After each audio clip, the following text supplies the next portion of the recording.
Skinner's pretty comfortable. They're getting into some heavy traffic. You see him move underneath of Wayne Jackson, the number 58 there, but I don't know. He's awfully tough right now. That's the thing. With 6 laps to go, what Mike Skinner's got to do here is he's got to work these lap trucks just right. He's got to make sure he don't get himself in trouble. Now, what this will do, if Skinner should go on and win, it will eliminate Ron Hornaday, probably eliminate Ron Hornaday from having a chance at the title. So that means when we get to Phoenix, it will only be settled between Mike Skinner and Joe Ruttman. 5 laps to go. Mike Skinner motors his way around very carefully through the traffic. As soon as he clears Roger Mears' truck here, he's going to have a little clean racetrack in front of him. There's Ernie Irvin. Right on his bumper, Mike Bliss. You can see how careful Skinner is being in traffic, taking no chances whatsoever. Really a good battle for second. Mike Bliss is not giving up. Ernie just holds the preferred line, catches the lap truck, and goes around, and Mike Bliss has to follow him. I think this is the way that Ernie likes it. This way there's no letting off, no backing off at all. Not that he would, but with Bliss pressuring for second, he keeps pouring the coals on it, trying to run Skinner down for the lead. Next time by, there'll be 2 to go. You know, pull all the stops out. How the tires go from here, it don't matter. You just got to get everything you can out of those trucks.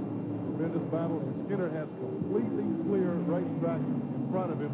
I'm not sure that he will reach another lap truck to see the distance there. He will get the white flag this time by.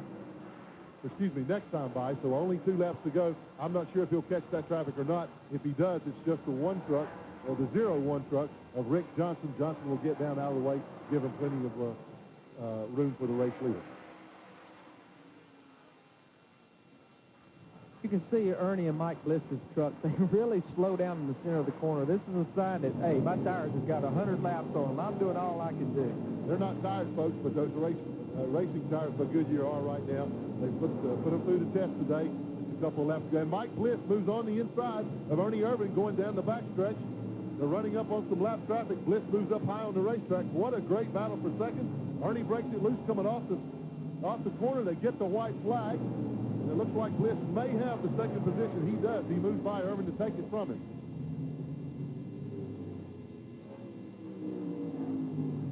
And that was close at the finish. Definitely was a photo finish, but Mike Bliss got the momentum coming off turn 4 and held Ernie off for second place. What a great day for Mike Skinner. He came here just needing to finish 6th. He goes on and wins the race in an absolutely flawless performance. We'll be back to talk to him in Victory Lane when we return.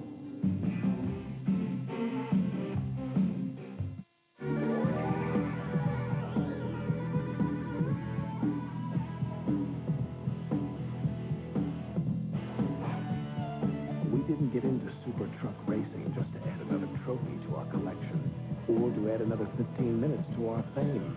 And we didn't do it just to show up the competition. Okay, maybe we did. Chevy truck. Dependable, longest-lasting trucks on the road. Well, it's all over here at Mesa Marin in Bakersfield. Mike Skinner has roared to his 7th victory of the year. We'll go down to Victory Lane for the interview, brought to you by Chevy Trucks, the most dependable, longest-lasting trucks on the road. Let's go down to Victory Lane. Steve Burns. Mike Skinner, congratulations. Hey, you told Glenn Jarrett yesterday that you guys weren't hooked up. How'd you do it? I'll tell you, this crew, they're the best. We went and slept on it last night, changed 2 springs, and front bar, and back bar, and bite, and a little bit of everything on the chassis set up, and so we're going to roll the dice. And we came here, we was hooked up right off the trailer, but it wasn't all that fast. And, you know, if I remember last time, the fast truck didn't win, the most consistent truck did. So this morning we decided to put that setup back under it, and I'll tell you, this GM Goodwrench Service Chevrolet, she's a strong piece, I'll tell you. Eddie Lanier, thank you, man. You and Robert done a super job for me. All the guys back at the shop, all the Winston Cup crew, you guys have really done me a good job this year, and I just want you to know I appreciate it. And hi, honey. Mike, you guys are one step closer to that first NASCAR Super Truck Championship. Well, we were just hoping we could, you know, beat Joe here. You know, if we got beat by him, we didn't want to lose more than a couple spots. And every time I got up there, somebody'd spin out and we'd get sent back to the back, and it was a struggle, I'll tell you. And had to use a lot of truck and a lot of brakes, and they just put enough truck under me to get the job done. I'll tell you, these guys are super. Well, congratulations, Mike. Thank you much. And he was exactly right, Larry. He had, I can think of at least 3, maybe 4 really close calls on the racetrack. It was not an easy win. You know, that's the way you see that 3-car do it on that Winston Cup circuit. They always have the close call, but they always seem how to come through. And, you know, I've read a lot of papers and heard a lot of comments that this team is just running for the championship and not trying to win, just trying to finish. But last few laps didn't look like a truck that wasn't trying to win to me. Absolutely not. And now we're going to go back down trackside. Steve Burns is with a guy who has made a tremendous comeback, put on a terrific show here for the fans here at Bakersfield and nationwide. Steve? Well, Glenn, Ernie Irvin didn't win this race, but boy, what an inspiring run. Put a lot of lumps in the throats. Ernie, great run, man. I tell you, we had a great day, you know. Like I said earlier, you know, basically when everybody was at home and they were running their Winston West race, we were the only crew here working, and we were making new tailpipes and doing everything we could do to get this truck to run a little faster. And, you know, the guys did all the work, you know, Napa United, sponsors, and Texaco. It's real exciting, you know, for them, and, you know, hopefully we'll have a future to come. Ernie, you guys made a lot of changes at the brake. Did that help? Yeah, we definitely picked it up. You know, I mean, basically I was about a 6th or 7th place truck, and the pieces that we changed during the break, you know, really helped. Well, you continue to answer questions. How about next week at Rockingham? I'm real excited. You know, we had a great test down there. You know, just spent 2 days and ran a lot of laps, and just, you know, I think we had our car working really good. And, you know, I don't know if it's going to qualify super good, but I think it's going to be great for the race. Congratulations, you're a fighter. Back upstairs to Glenn and Larry. And our congratulations to Ernie as well. What a terrific job he did. After today's race, this is how the point standings are. Mike Skinner, 3,044. Joe Ruttman, 2,956. That means that Skinner has an 88-point lead. He has eliminated Ron Hornaday from the possibility of winning the points championship. Butch Miller is 4th. Jack Sprague is 5th. So when we go to Phoenix in 2 weeks, the championship will come down to Mike Skinner and Joe Ruttman. Of course, Skinner winning here today, followed by Mike Bliss, Ernie Irvin, Jack Sprague, and Joe Ruttman finished 5th today. So he is still alive as far as the championship hopes go. Now one guy who has to be disappointed about today's outcome, Steve Burns, is with Ron Hornaday. Ron, tough luck today. What happened? Well, I tell you, Doug Richards and the guys got their Papa John Chevy running great, and we were just paving the tires right there, and I know, there's a lot of debris. I must have got something on the front tire and popped it and got into the fence. And come back by, I tried to catch that yellow and drug the sway bar arm off and popped it again halfway through. But I'll tell you, they put a good truck underneath me. Mesa Marin's been a great track for us. But, hey, we'll be back next week. I got to say hi to everybody out there. Dale, Teresa, we tried and didn't beat it up that bad, so we'll get it ready for Phoenix next week. Okay, Ron, best of luck. And by the way, Ron Hornaday will run the Busch race at Rockingham this week. Yeah, we've got a couple of guys looking forward to next weekend at Rockingham. A lot of people. We can't wait to get there. Now, remember, folks, race day will not be seen tonight. We've had racing action all day long. We're just out of time, so we won't be able to bring you race day. We're going directly to the professional bull riders in Las Vegas, Nevada when we leave here. Now, a guy who put on a great run right there at the end, charged to 2nd place. Steve Burns is with Mike Bliss. Mike, boy, great run. You came from behind there to take 2nd place. How'd you do it? Just trying to conserve the tires there at the end when Ernie and Skinner were running side by side. They were using their tires out more than I was, and I was trying to save them and stay up with them. So there at the end, we had a little more tire there left, and maybe we did. You know, I don't know.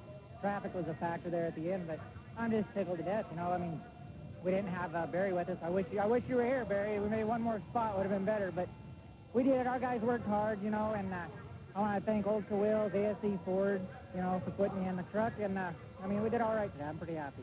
Mike, Larry McReynolds said earlier in the race how much confidence a win can give a driver, especially a young driver like yourself.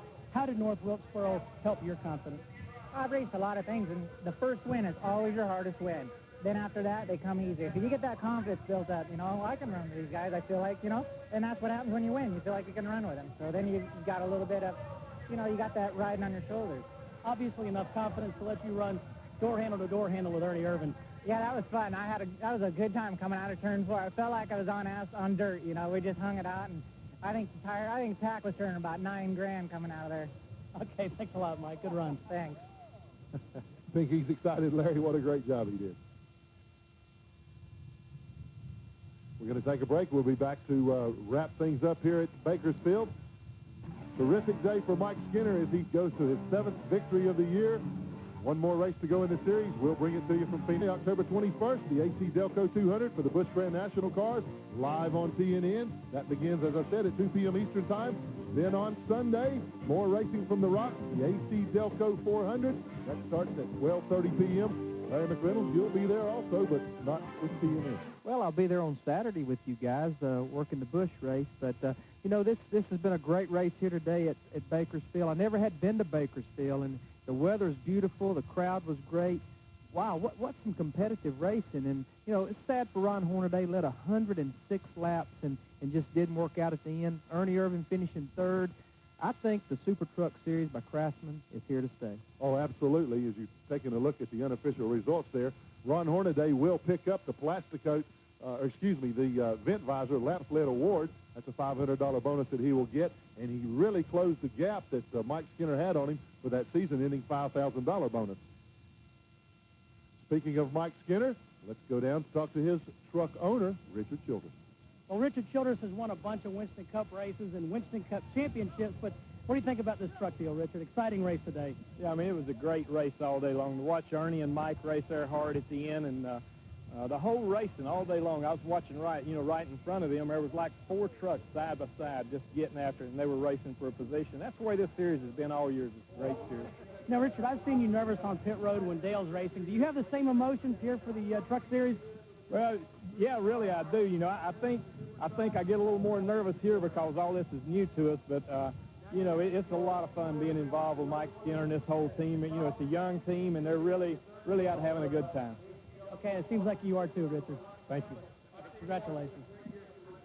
And again, our congratulations to Richard Childress and the whole Mike Skinner team. Absolutely fantastic job. Once again, we'll remind you we'll be going directly here from Mesa Marin to the Bud Light Cup Professional Bull Riders Finals from Las Vegas.